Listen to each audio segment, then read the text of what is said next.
Hey guys, कैसे हैं आप सब। आप लोगों का स्वागत है मेरे चैनल अल्फ़ा ट्रेल में।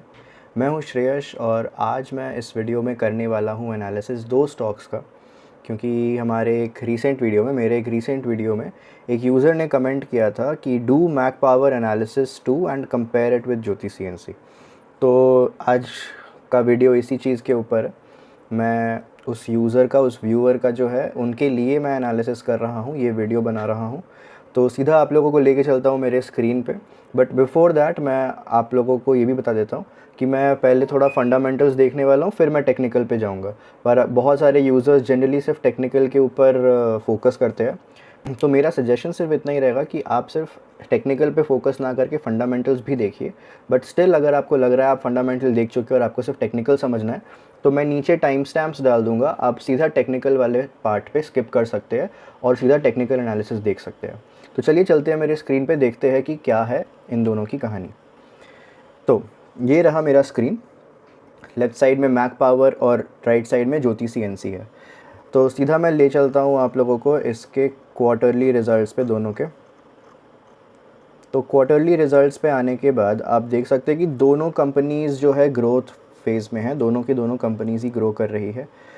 दोनों के फंडामेंटल्स अच्छे हैं। ज्योति सीएनसी की बात करें तो Jyoti CNC is a small company, वो साफ साफ यहाँ पे समझ आ रहा है। Sorry, Mac power is a small company, वो साफ साफ यहाँ पे समझ आ रहा है, बिकॉज इसके नेट प्रॉफिट्स जो है वो सिंगल डिजिट्स में है। अभी सिंगल डिजिट्स में है, but the good part is कि वो ग्रोइंग है, वो बढ़ रहे हैं। और अभी फ़िलहाल इस कंपनी ने अपना highest ever net profit declare किया है सितंबर क्वार्टर में। This is a very good sign.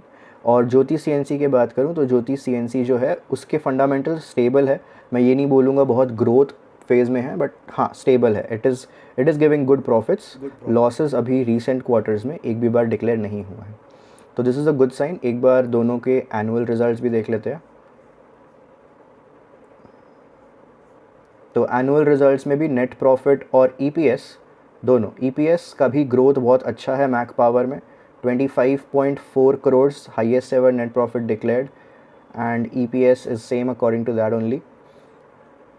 यहाँ पे अगर मैं बात करूँ तो अगेन यहाँ पे भी highest ever net profit declare किया है ज्योति सीएनसी ने, 316 करोड़ का। नेट ईपीएस भी इसका इंक्रीज़ हो रहा है उसी के हिसाब से, इट्स 13.9, जो कि ऑलमोस्ट डबल हुआ है, डबल से थोड़ा ज़्यादा ही है इनफैक्ट। तो ओवरऑल दोनों कंपनीज़ के फंडामेंटल्स तो सही लग रहे हैं। एक बार शेयर होल्डिंग भी देख लेते हैं। तो राइट साइड में ज्योति सीएनसी है, आप लोग देख सकते हैं। तो ज्योति सीएनसी में गुड पार्ट वाज, मैंने अपने एनालिसिस वीडियो में भी इसको मेंशन किया था जब मैंने ज्योति सीएनसी का एनालिसिस किया था, कि ज्योति सीएनसी में एफआईआई और म्यूचुअल फंड की होल्डिंग्स जो है, एफआईआई डीआईआई की जो होल्डिंग्स है, वो दोनों सितंबर क्वार्टर में बढ़ी है और अच्छे मार्जिन से बढ़ी है। एंड प्रोमोटर्स की होल्डिंग कम नहीं हुई है, वो अभी भी स्टेबल है, उसी उसी लेवल पे चल रही है। तो पब्लिक के हाथ से पैसा गया है, तो ये बहुत ही अच्छी न्यूज़ है इस स्टॉक के लिए। रही बात अगर मैं मैक पावर की बात करूं, तो मैक पावर में 0.2% का डिक्रीज़ है इन प्रमोटर होल्डिंग सितंबर क्वार्टर में। और एफआईआई ने भी अपनी होल्डिंग कम की है बाय 0.3%, और डीआईआई की होल्डिंग ही नहीं है। तो ये मेरे लिए एक छोटा सा रेड फ्लैग है कि डीआईआई इस कंपनी में इन्वेस्टेड ही नहीं है। क्योंकि एक इंस्टीट्यूशनल प्रेजेंस अगर किसी कंपनी में रहती है, so it is a good sign. It is a वो स्टॉक में इन्वेस्ट करना थोड़ा सेंसिबल लगता है, बिकॉज आप खुद सोचिए, अगर बिग प्लेयर्स नहीं हैं उसमें और आप घुस रहे हो तो कुछ तो गड़बड़ हो सकता है, या मे बी अभी तक किसी ने आइडेंटिफाई नहीं किया उस स्टॉक को। बहुत सारे फैक्टर्स हो सकते हैं, but it's better to get into stocks जहाँ पे एक स्ट्रॉन्ग इंस्टीट्यूशनल प्रेजेंस हो। वो एक वैलिडिटी दे देता है स्टॉक को कि हाँ ये स्टॉक वर्थ बाइंग है, वो बड़े बड़े लोग भी इसको खरीद रहे हैं। और इनफैक्ट अपना यहाँ पे स्टेक भी इंक्रीज़ किया है, तो ये भी एक बहुत मेजर फैक्टर था ज्योति सीएनसी को खरीदने का। तो फंडामेंटल में मैं और डीप डाउन नहीं जाने वाला और डीप डाइव नहीं करने वाला। मैंने ज्योति सीएनसी का रिपोर्ट वगैरह भी देखा था। यहाँ पे मैं फ़िलहाल मैक पावर का उतना डिटेल्ड एनालिसिस नहीं कर रहा हूँ। फंडामेंटल्स की बात करें तो दोनों ठीक है, लेकिन अगर अगर शेयर होल्डिंग पैटर्न पे आऊँ तो ज्योति सीएनसी अभी लीड ले रहा है कि यहाँ पे इंस्टीट्यूशनल प्रेजेंस जो है वो ज़्यादा स्ट्रॉन्ग है।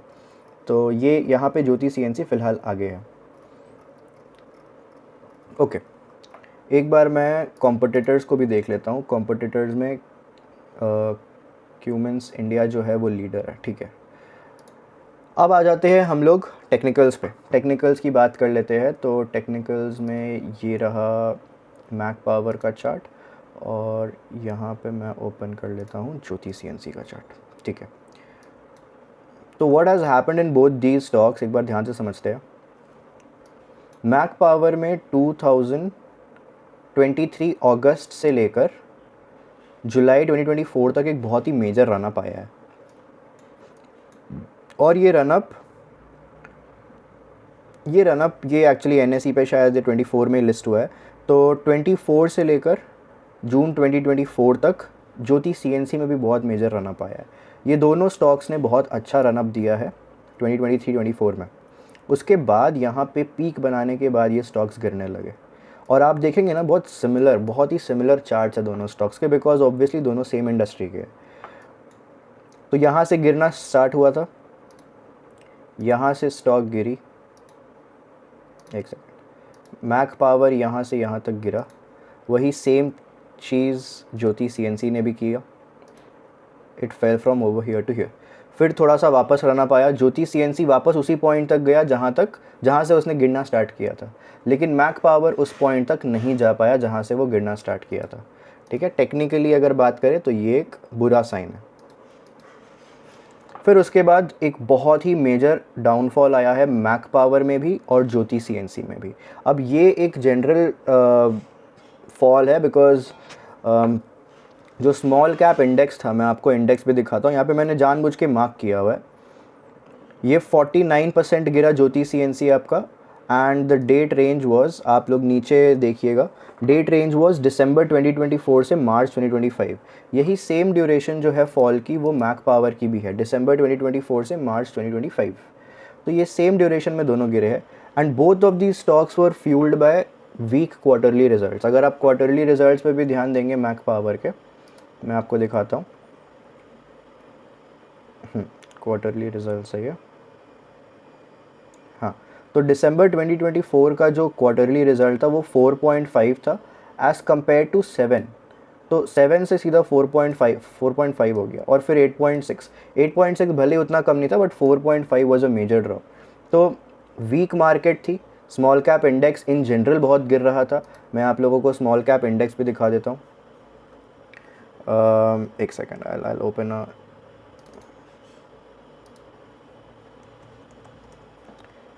Trading view.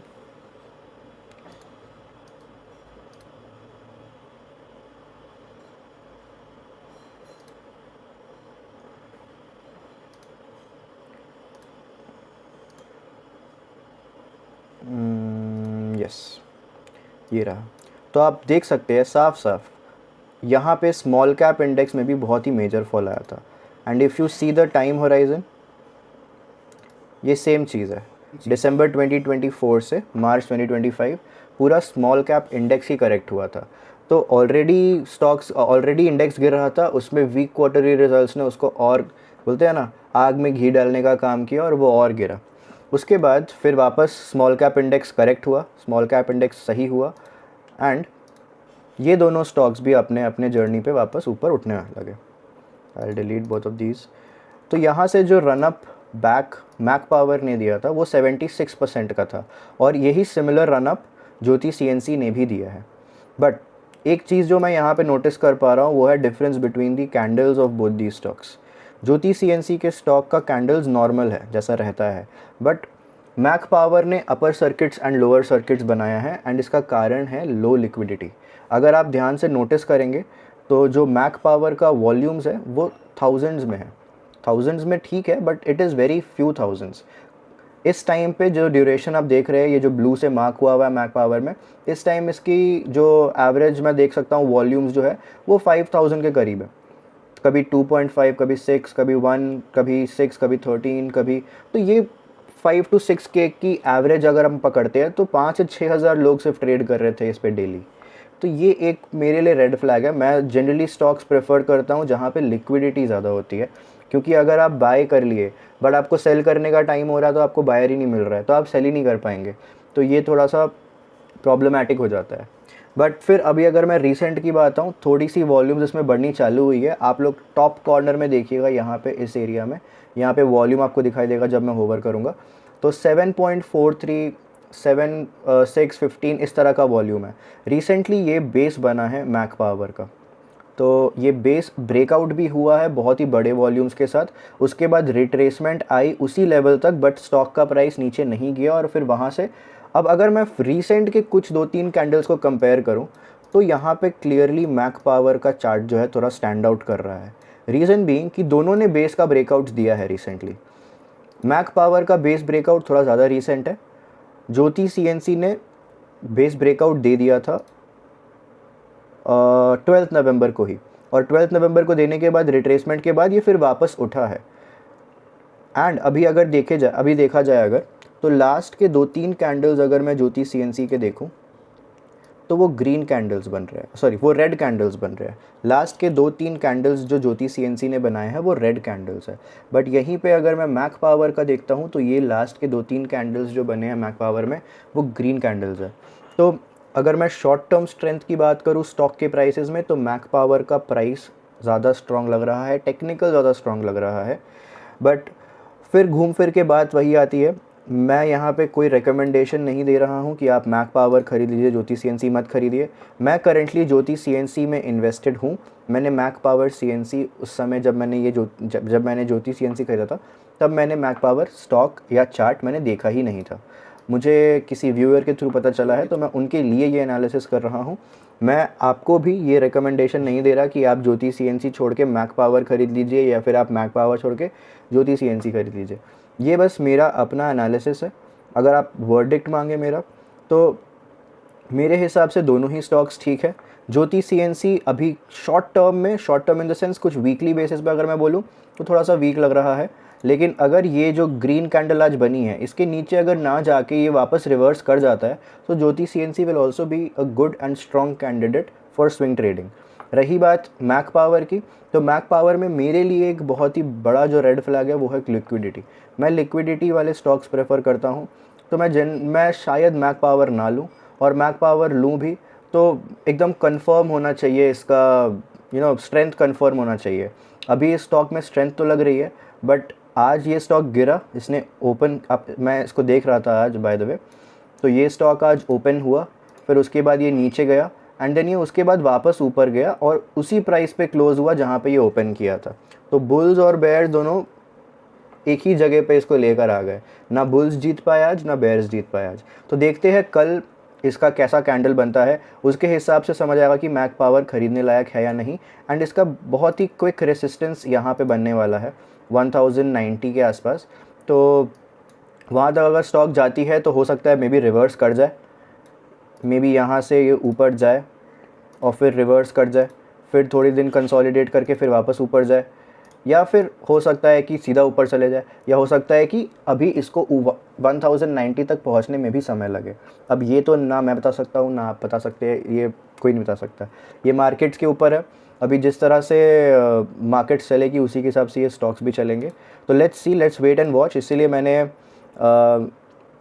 मैं आपको भी बोलूँगा वेट एंड वॉच, कोई भी इसको ख़रीदे ना, और ख़रीदिए भी तो अपना एनालिसिस करके ख़रीदिए। मैंने recently Google LM stock research के ऊपर एक वीडियो बनाई है कि आप गूगल एलएम कैसे यूज़ कर सकते हैं। तो अगर आप कुछ ख़रीद भी रहे हैं, एक बार उस कंपनी के फ्यूचर प्रोस्पेक्ट्स, उस कंपनी का सब कुछ फंडामेंटल्स क्या है, कैसा है, क्या नए प्रोडक्ट्स है, कुछ है कि नहीं, सब कुछ एक बार अच्छे से गूगल एलएम के थ्रू उसके डॉक्यूमेंट्स डाल के आप समझ लीजिए, जान लीजिए, ताकि अगर उसके स्टॉक प्राइस आपके बाइंग या आपने जो सोचा है उसके हिसाब से अगर काम ना करे तो भी आपको बैक ऑफ द माइंड पता हो कि स्टॉक या कंपनी जो है वो फंडामेंटली स्ट्रॉन्ग है, तो घूम फिर के मिल जाएगा प्रॉफिट। ठीक है, but again the same time मैं आपको ये भी सजेशन दूंगा कि एक स्टॉप लॉस फॉलो करिएगा, बिकॉज भले ही कंपनी फंडामेंटली अच्छी हो, ज़रूरी नहीं है वो ज़िंदगी भर फंडामेंटली अच्छी होगी। हो सकता है कुछ प्रॉब्लम्स आ जाए फ्यूचर में, और ये भी हो सकता है कि फंडामेंटली अच्छे होने के बावजूद उसका स्टॉक प्राइस अच्छा काम ना करे। तो ये सारी छोटी छोटी चीज़ें ध्यान रखिएगा।